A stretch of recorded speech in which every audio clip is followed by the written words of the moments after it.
Ai, ai, ai. Gênio, né? Desculpe, agora tem que esperar tudo de novo, vocês entrarem. Porque o que eu fiz? Eu desliguei a live na hora de virar a câmera de volta pra mim. Pois é, vamos esperar mais um pouquinho então. Tava mostrando as fotos do Gui e da Laura, que são meus dois filhos. O Gui não é meu filho biológico, é meu enteado, mas ele vive comigo há muitos anos. Desde que ele estava no meio do terceiro ano, ele vai terminar o 9º ano já agora, hoje de manhã. Até fiquei apavorada quando eu me dei conta disso, que quando o ano acabar, o Gui vai para o ensino médio. A Laura vocês todos conhecem, porque ela é minha pequenininha, ela fez 3 anos agora. Ela... Tá bom o som? Vamos fazendo legal, que eu tô falando só até eu testar um pouquinho o som. Ela é pequenininha, né? Ela que vocês conhecem porque quando eu comecei a campanha, a pré-campanha em 5 de novembro do ano passado, a Laura ainda era amamentada. Ela deixou de mamar esse ano, dia 17 de março. Então, primeiro ela começou a me acompanhar porque ela era amamentada e depois porque a gente se acostumou a andar junto e, enfim, e eu fazia algumas viagens bate e volta e comecei a ficar muito cansada de fazer bate-volta, porque afinal de contas a minha volta é para Porto Alegre, né, que é no extremo sul do Brasil. E aí ela foi viajando comigo e acabou virando minha grande parceira junto com a Cris, a Cris, parei que eu vou mostrar para vocês a Cris. Essa é a Cris. A Cris, lá atrás tem um quadrinho do Duca tocando violão com 4 anos, poderia facilmente vocês achar que era a Laura, mas não é o Duca que tá tocando.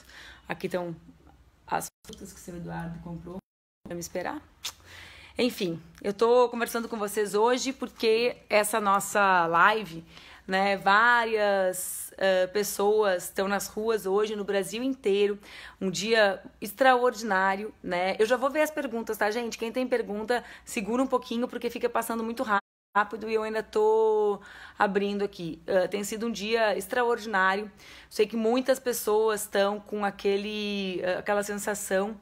Essa sensação quem me disse foi um menino que estava filmando, fazendo um documentário em São Paulo, e para mim ele expressou maravilhosamente bem a sensação que vários de nós estamos, né? Que é um nó entre a garganta e o estômago. A gente não sabe exatamente em que lugar tem esse nó, mas muitas pessoas decidiram tirar esse nó da garganta hoje e tirarão amanhã.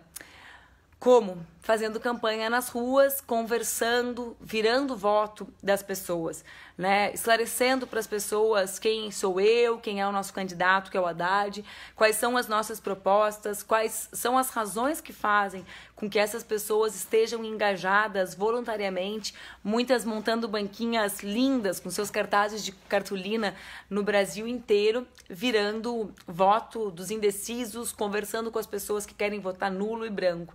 E essa live é para fazer esse pedido para vocês, para que vocês se engajem nessas próximas horas, conversando com as pessoas que não vão votar na gente, que estão indecisas, que pretendem votar branco ou nulo, que pretendem se ausentar do processo eleitoral.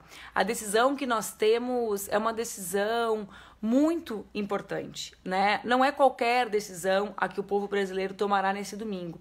Votar sempre é algo extraordinário. Eu me lembro sempre da primeira vez que eu votei na eleição de 98, uma eleição parecida com essa no sentido da disputa, do nível de disputa muito acirrado, né? Nós fomos para o segundo turno com o nosso adversário com 0,40 para ganhar no primeiro turno e nós vencemos no segundo turno, como venceremos agora.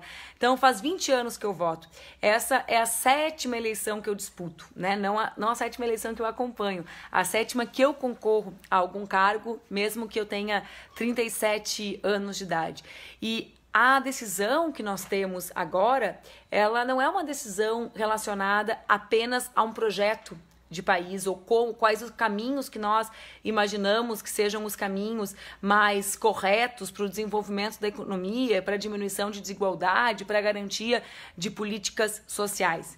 A decisão que nós temos agora, ela tem relação também com democracia e com liberdade. Eu diria, inclusive, que essa é a primeiríssima disputa desse segundo turno. A primeira escolha desse segundo turno é a escolha entre liberdade, democracia e entre o nosso adversário, que diz que todos nós, que 40% do povo brasileiro, 45, 48 ou 49, né, poderíamos ser mandados embora do país ou presos se ele ganhasse. É por isso que nós o derrotaremos e é por isso que é tão importante que a gente organize essa verdadeira onda voluntária, como tem sido linda, de ir das ruas, de encorajamento para votar na Manuela e no Haddad, o nosso professor.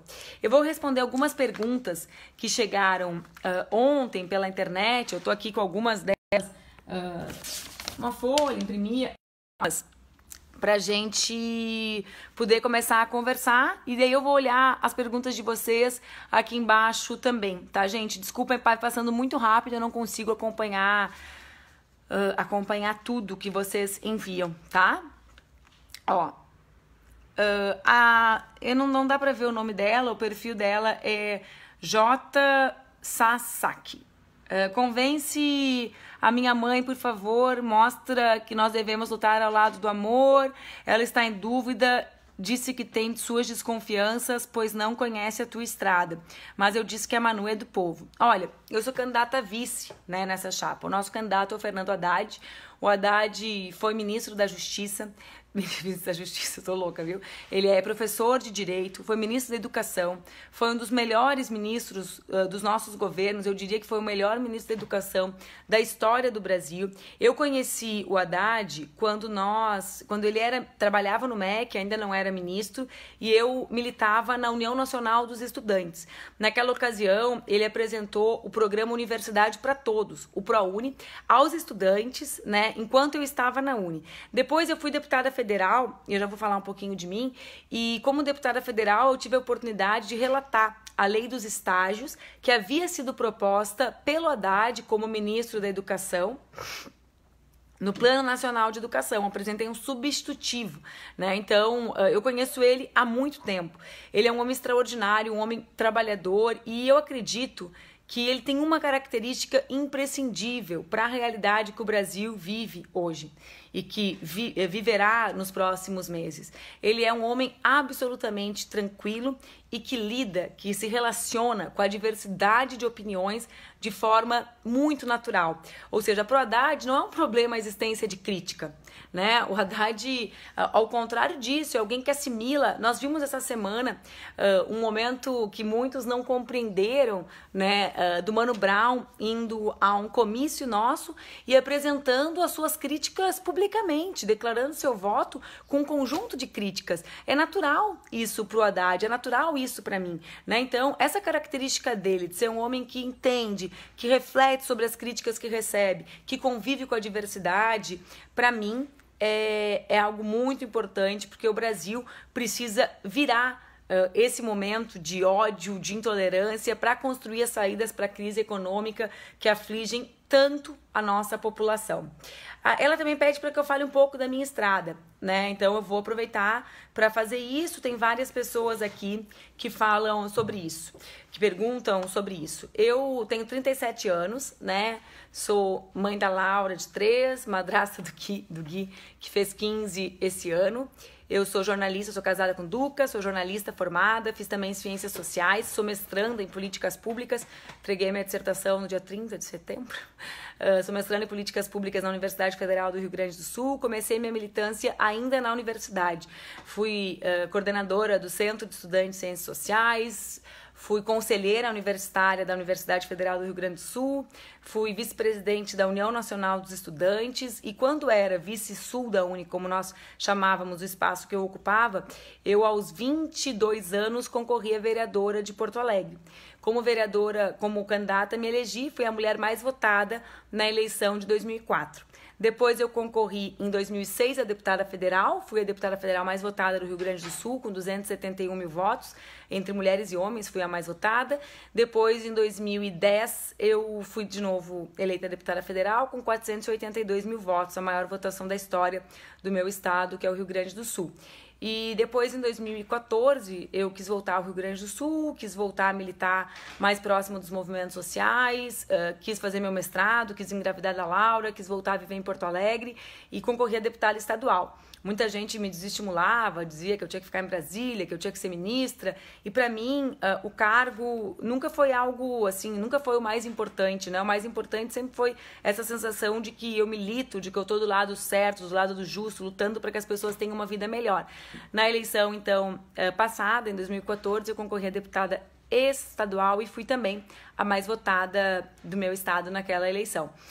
Eu presidi a Comissão de Direitos Humanos da Câmara dos Deputados, fui líder da bancada do meu partido, coordenei 2 vezes a bancada gaúcha, que reúne todos os deputados federais e senadores do estado. Deixa eu ver, aprovei vários projetos de lei importantes, né? Eu gosto muito de lembrar dos estágios, do Estatuto da Juventude e do Vale Cultura. Eu fui várias vezes indicada uma das melhores parlamentares, das mais influentes do Congresso, na lista que é aqui mais séria, mais conhecida, que é a do DIAP. Também fui escolhida a deputada que melhor representa o povo brasileiro. Essa sou eu. Eu acho que a tua mãe pode pensar, e é natural que algumas pessoas pensem, que eu sou muito jovem, né? Mas, na verdade, eu tenho mandatos desde muito cedo. As pessoas também têm curiosidade em saber se eu tenho pai ou mãe na política, né? Eu não tenho. Né? Essa minha trajetória eu construí ela toda junto com a militância da juventude, dos estudantes, do meu partido, o PCdoB. Então, é isso, tu não fala o nome da tua mãe e acho que é importante a gente dizer também.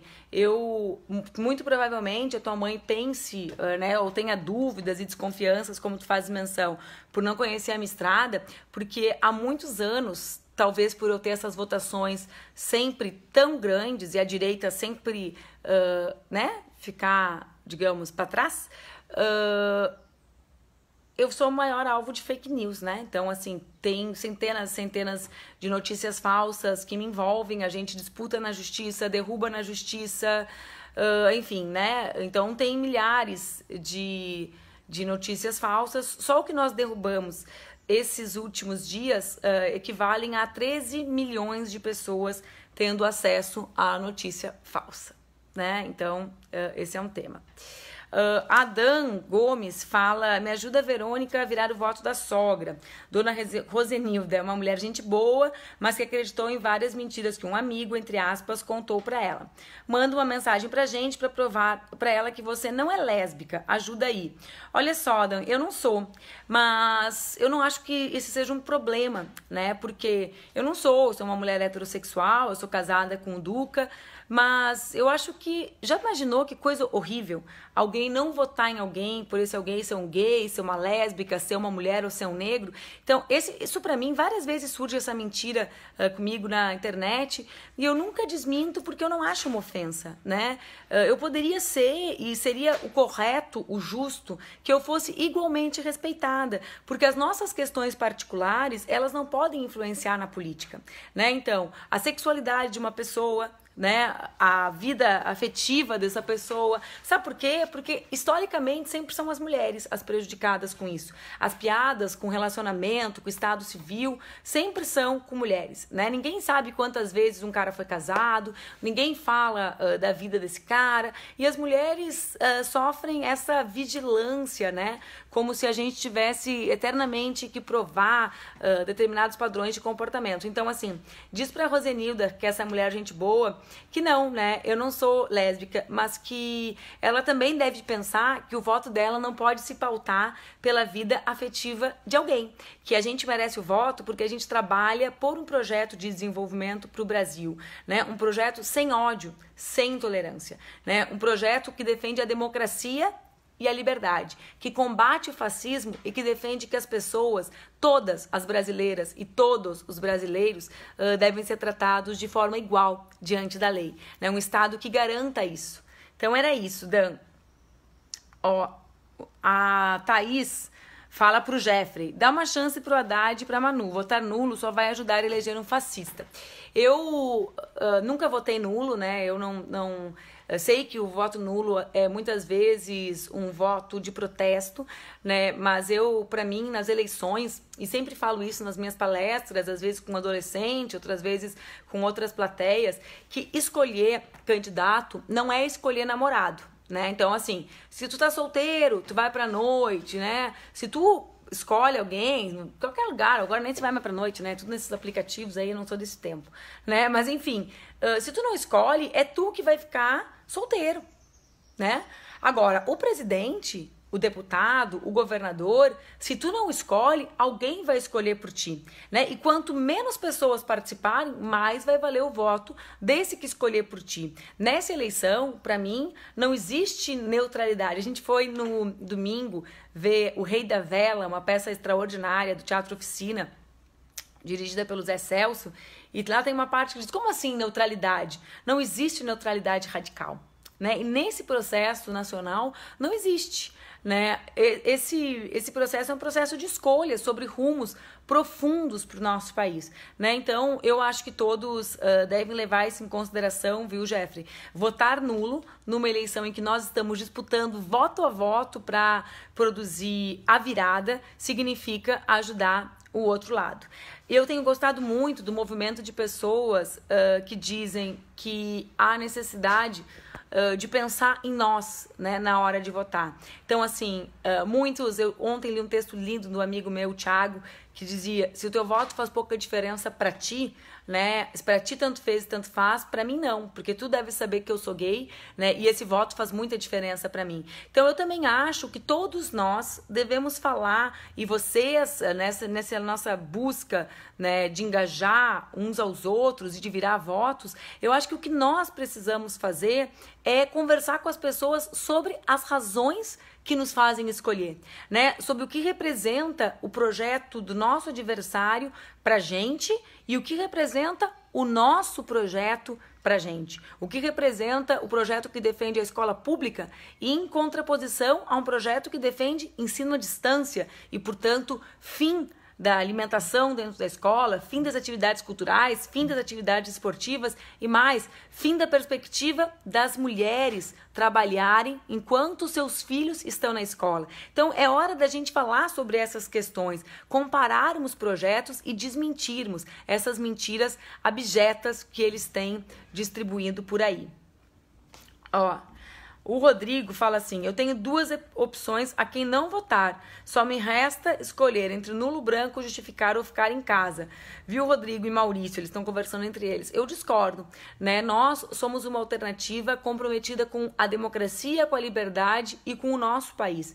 Nós temos compromisso com a não entrega das riquezas brasileiras do pré-sal e da região amazônica. Nós temos compromisso com o trabalho. Às vezes eu olho para o lado porque a gente está com 2 celulares, tá? Fazendo no Insta.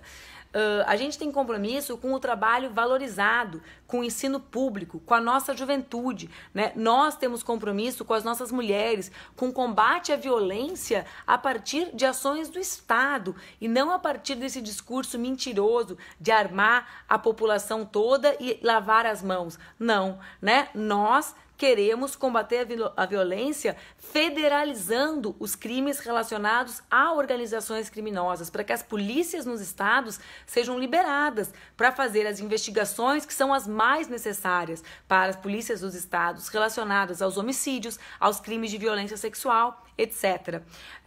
Então não vota, Rodrigo e Maurício, branco ou nulo, né? Essa eleição não é uma eleição para ficar em cima do muro. O Alisson pergunta, começou a chover? Não, foi só barulhinho de chuva, achei que tinha começado a chover.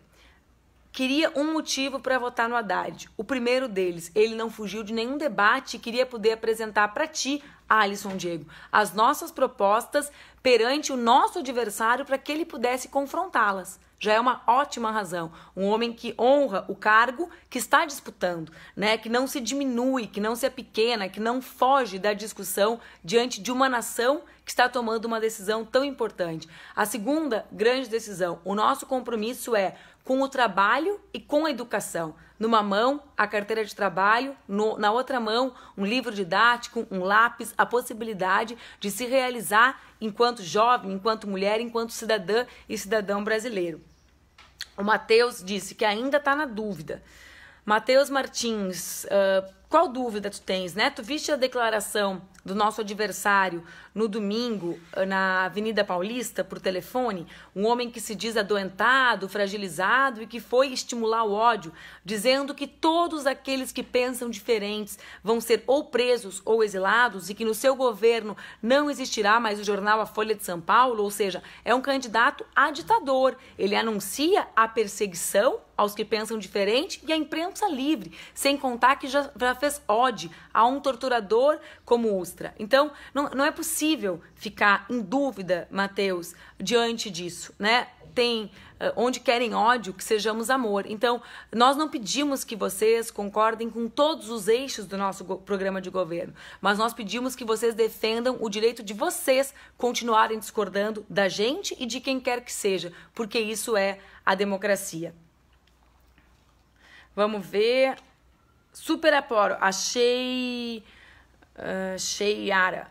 Super apoio você, mas não votarei em ninguém. Não faz isso. Nós precisamos que tu nos ajude a construir a vitória. Como eu já disse algumas vezes, não é uma eleição para votar em branco ou ficar em cima do muro. O Marcos diz assim... Parece um perfil estranho. Vamos lá. Me convença que agora votar em vocês. Consegue? Vamos ver se isso é verdade. Olha, Marcos, eu não sei quais são as razões que te fazem votar no nosso adversário. O que eu posso dizer é que a maior parte das razões que fazem as pessoas votar nele são mentiras que eles espalharam pelo país, né? Então, por exemplo, o Tribunal Superior Eleitoral já proibiu o nosso adversário de fazer menção ao kit gay. Por que proibiu? Porque é mentira. O que faz o nosso adversário? Não respeita as instituições. O Tribunal Superior Eleitoral proibiu. Ele não respeita e segue botando a mentira na TV. Por que coloca a mentira na TV? Porque antes colocava no Whats. O que aconteceu? Denúncia, Procuradoria-Geral da República já o fez réu pelo esquema de caixa 2 da fake news nessa eleição. Dinheiro não declarado disparando mensagens com mentiras. Outra razão que faz com que muitas pessoas votem neles, um vídeo editado, ridículo, que eles também levaram para a televisão, falando sobre a religiosidade minha e do Haddad. Vocês podem ver aqui embaixo o vídeo real, o vídeo sem edição, uma entrevista que eu dei para a revista Isto É. Ela está à disposição de todos vocês no meu site e no site da revista Isto É. O que eles fazem? Editam e mentem. Merece o voto de alguém? Alguém que mente sobre a religião dos outros e que tenta fazer política suja, baixa com religião?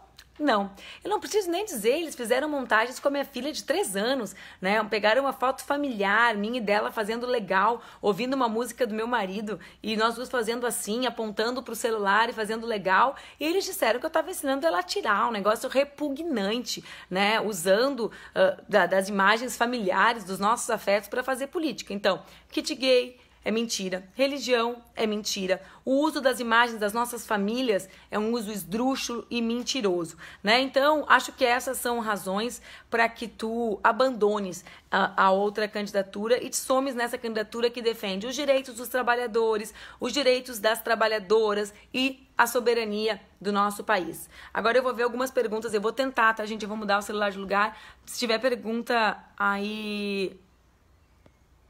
Alguém perguntou... O João Augusto fez uma pergunta boa, né? Falando sobre o Geraldo Azevedo. O Geraldo Azevedo foi torturado durante a ditadura militar, né? Ele se equivocou falando sobre o Mourão, pediu desculpas sobre isso e fez isso de público, não fez por bastidor, por fake news, não distribuiu isso na internet. Aí vocês veem a diferença, né? Entre alguém que erra e que não faz por má fé e que se desculpa, e alguém que, além de não se desculpar, distribui mentiras pela internet. Acho que isso também, João Augusto, mostra bastante as diferenças dos dois lados. Vamos lá, várias pessoas, isso mesmo. Aqui a Eleara Manfredi fala sobre isso, né? Sobre um candidato, eu tô tentando abrir lendo para vocês, tá, gente? Porque às vezes são maiores do que aparece na tela. O candidato à presidência que defende um militar que torturava mães nas frentes dos filhos. É bom que vocês vejam esse depoimento da Melinha. Eu nunca gosto, assim, de ler, me dói muito, né, ler sobre isso, porque a Melinha foi brutalmente torturada e levaram os filhos de 4 e de 5 anos para vê-la torturada, né? Então é algo de um grau de doença, de covardia, de desumanidade. Não é por nada que a tortura é crime, né, lesa a humanidade. E esse cidadão é o que tem gente andando de camiseta na rua, né? A partir da incitação e da homenagem que fez, não é a gente falando, podem botar votação Bolsonaro no impeachment. Ele dedica o seu voto no impeachment ao terror de Dilma Rousseff. Ou seja, o homem que a torturava. É um homem esdrúxulo, né? É uma nojeira. É uma nojeira. Eu tô tentando chegar, mais pergunta. O Genilson fala, você está defendendo teses sem fundamento de coisas que circulam nas redes sociais. Eu não sei, Genilson, aqui a gente usa uma expressão assim aqui em Porto Alegre, se tu pegou o bonde andando, eu estava justamente falando sobre como são mentirosas essas teses que o nosso adversário distribui pela internet. Alguém pergunta se a tua filha estuda em escola pública. Minha filha não tem idade escolar ainda, tá? A idade escolar é a partir dos 4, ela tem 3 anos. Se ela tivesse idade escolar, ela nem poderia viajar ao Brasil comigo. Vocês devem saber, a pessoa que faz essa pergunta, que está preocupada com a educação, deve saber que tem exigência de frequência em sala de aula e ela passou o ano inteiro viajando comigo, né? A Regina fala que eles estão mostrando no YouTube urnas sendo violadas, né? Já foi, o Tribunal Superior Eleitoral também já retirou do ar esse conjunto de fake news relacionada a esse assunto. Vamos ver. Tô tentando chegar em perguntas. Nós vamos, o Leonardo. Temos chances reais de vencer a eleição no domingo? Olha, Leonardo, se a minha palavra não te bastasse, basta ver o desespero total dos nossos adversários, que elevaram o tom, tentando aumentar esse clima de beligerância na sociedade brasileira. O oposto do que nós defendemos, né? Nós queremos repactuar, pacificar o Brasil, fazer um grande pacto em defesa da democracia e da liberdade. A Marion... Vou votar em você, assim como votei lá na sua primeira campanha para vereadora. Muito obrigada, Marion. Eu tô tentando abrir... Lucas, eu tô tentando abrir a pergunta inteira, porque ela não aparece aqui, tá? Não dá para eu ler toda, mas eu entendi, se tem proposta de voltar ao Ministério da Pesca. Acho que é isso. Me desculpa se não for, mas sim, né? A estrutura de debate sobre a pesca no Brasil. O Ender perguntou em que eu vou fazer meu mestrado. Na verdade, eu estou terminando meu mestrado, só falta banca, eu faço em políticas públicas. Eu estudo administrações municipais e políticas públicas, tá? A gente chama de governos locais, né? Muita gente querendo explicações sobre a história da Bíblia. Naiva, olha só, aqui fica aparecendo ver mais pra mim, eu tô tentando ver se eu consigo ler todo o comentário, eu não consigo, só aparece uma janelinha pra mim porque eu tô no celular, não tô no computador. A história da Bíblia é uma história que ficou bem clara, foi bem explicada já, né? O Haddad entregou a Bíblia pra Anistela, a Anistela entregou na mão de alguém e essa pessoa roubou, né? Furtou a Bíblia durante um ato, provavelmente já com a intenção de fazer o que fez, mas já foi recuperada. O mesmo pastor que deu aquela Bíblia já foi e deu uma outra Bíblia pra ele. Não, Vinícius, obrigada, Vinícius. Comente a fake news da Ursal. Gente, vamos lá. Vários de vocês acompanharam o primeiro turno da eleição, que tinha a candidatura do Cabo Daciolo, que num debate ele perguntou sobre a Ursal, o Ciro riu, virou uma piada nacional, todo mundo achou graça e tal. Começou a circular na internet, ursinhos carinhosos, o pessoal que é da década de 80, como eu, lembra dos ursinhos carinhosos, então criaram um símbolo, etc. Eu fui à Argentina num debate com Pepe Mujica, e ao encontrá-lo fiz a piada que estava circulando isso no Brasil e que nós o convidaríamos para ser presidente da Ursal e que isso era um consenso. Fiz rindo, porque era evidente que era uma notícia falsa, né? Algo daquele temperamento, assim, inusitado que o Daciolo apresentava nos debates. Depois, no dia do meu aniversário, eu faço aniversário dia 18 de agosto, se vocês botarem na internet, vocês vão ver, eu mesma publiquei a foto com um bolo que eu ganhei da Ursal, com um ursinho carinhoso, né, gente? Sabe ursinho carinhoso? Ursinho carinhoso? Pois é, ursinho carinhoso em cima e tal, uma piada. Só que o problema é que, né, eles não têm limite, né? Eles não têm humor, eles não têm amor e eles não têm limite. E eles pegaram essas piadas que eu mesma fiz com as circunstâncias que estavam envolvendo aquele debate e transformaram em fake news, né? Agora, o que a gente vai fazer, gente, né? O plano mirabolante do Daciolo virou regra, né? Chegou a ter um general falando sobre isso, uma vergonha, né? Uma desmoralização para as Forças Armadas brasileiras, que são sérias, que têm homens e mulheres sérios em defesa da pátria, em defesa da nossa soberania nacional, que são contra a guerra no nosso continente, que lutam pela integridade da região amazônica. Aí fazem umas palhaçadas dessa, um desrespeito com o Brasil, com o nosso povo e com as Forças Armadas brasileiras, que têm um papel estratégico na defesa da soberania nacional. Vamos ver...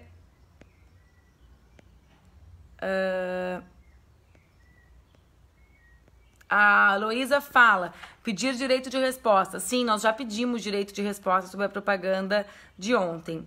Sou Marina, diz o Éder, e agora meu voto crítico será em vocês. Sim, como o da própria... Marina, né, que também já declarou o seu voto na gente. Vamos ver. Gente, me desculpem, as mensagens que são muito grandes, o próprio programa aqui corta, então eu não consigo ver todas. A Nicole diz que ama os vídeos, defende os nossos direitos, obrigada. A Joyce, eu tô comentando as perguntas que surgem e tô falando bastante, né? Quando eu falo em defesa da soberania, do pré-sal, da Amazônia, dos direitos dos trabalhadores, da democracia e da liberdade, eu sei que às vezes a galera que vota no nosso adversário tá meio pirada, né? Basta ver que ontem tinha uma faixa na Federal do Rio de Janeiro, da Federal Fluminense, escrito fora fascismo, que o juiz disse que isso era campanha contra o Bolsonaro, porque falou fascismo já sabe que é ele. Então, assim, eu sei que quando eu falo em defesa da democracia e da liberdade, quem defende a tortura e a ditadura acha que a gente está falando mal dele. A gente está simplesmente comparando dois programas, né? Então, é isso que nós estamos fazendo. A Juliana fala, agora nós temos direito de reclamar do governo, exatamente, né? Como tivemos nos últimos anos direito de protestar, de nos organizar, imprensa livre, enfim, um Brasil democrático celebrado e celebrando a Constituição Cidadã de 1988. A Kelly fala, meu voto é 13, sou universitária, qual a proposta para o ensino médio? O Haddad, como vocês sabem, foi ministro da Educação e é responsável por uma parte grande dos avanços que nós tivemos na educação no Brasil, embora ainda tenha muitos limites, né? Acho que as principais mudanças no ensino superior a gente fala bastante, as mudanças no ensino fundamental e na educação infantil se fala pouco, que foi a aprovação do Fundeb, o fundo que incluiu de maneira... Quero, mas eu pego ali, vamos junto, a gente pega junto, vamos ver se a gente consegue pegar água. Eu tô com a garganta seca, a Cris lembrou que eu podia querer água. Vamos aqui que a gente pega. Ah, e o nosso chá, esquecemos. Ah, virou uma... chá que a gente tinha feito, virou um... Vamos lá. Então, várias das... Você ficou filmando, a Cris se dispersou no chá. A gente ia tomar um chá bem delicioso, eu comecei a fazer a live, o chá ficou uma loucura, uma tintura, gente. Vamos lá. Então, o Fundeb, que foi criado durante a gestão do Haddad, que financia a educação infantil, o ensino fundamental, que foi bastante revolucionário. E o Haddad apresentou já, tu pode ver no nosso programa de governo, deixa eu lembrar o teu nome aqui, Kelly Cristiane, o tema da adoção das escolas de ensino médio federais das escolas de ensino médio dos estados, pactuada com os governadores, pelas escolas de ensino médio federais, que são aquelas que têm melhor resultado. Manuela, houve convite oficial das emissoras para que você fizesse debate com o Mourão? Sim, Ana Paula, vários, e ele recusou. Né? Aqui no estado mesmo, teve Gaúcha, teve Guaíba, teve outras. Agora, eu me lembro de 4, SBT, né? Tô tentando, acho que, não me lembro se foi o Diário de Novo... várias emissoras me confirmaram isso. O que vocês estavam conversando com a OEA? O Rodrigo pergunta. Há 2 dias das eleições. Ora, nós recebemos um convite para uma conversa e aceitamos. O problema é que o nosso adversário não aceitou conversar com a Organização dos Estados Americanos. A OEA, talvez vocês não saibam, Rodrigo, por ingenuidade, porque também circula essa fake news, tanto que fomos nós que divulgamos as imagens, né? Um negócio tão louco. A OEA divulgou, nós divulgamos, foi uma reunião pública com a imprensa acompanhando, centenas de jornalistas olhando, né? Mas eles têm esse negócio. O que acontece? Ele não quis reunir. Essa reunião, que é a reunião de rotina, a OEA veio ao Brasil convidada pelo Tribunal Superior Eleitoral para fiscalizar urnas eletrônicas, fake news e alguns outros temas, violência política, os temas que têm relação com a eleição. Nós recebemos a OEA no primeiro e no segundo turno. O nosso adversário não quis. Então, tu tem que perguntar para ele, Rodrigo, por que ele não estava conversando com a OEA. O Brasil vai sair? Vai deixar de dialogar com todos os organismos multilaterais? ONU, OEA, etc? Não dá, né, Rodrigo? Isso é apequenar o Brasil, tirar nossa importância global. O Brasil é importante globalmente, na nossa região e no mundo. No sul do mundo, no mundo. O Brasil articulou o G20, o Brasil estava disputando uma vaga no Conselho de Segurança da ONU. E agora, as pessoas caem na fake news de que há algo errado em dialogar com a OEA. Vejam que tempos estamos vivendo. Vamos lá, eu vou olhar mais algumas, são centenas de mensagens. Vamos ver. Deixa eu ver. Várias pessoas, né, falando... Várias pessoas falando sobre virando voto. Não tô na Bahia.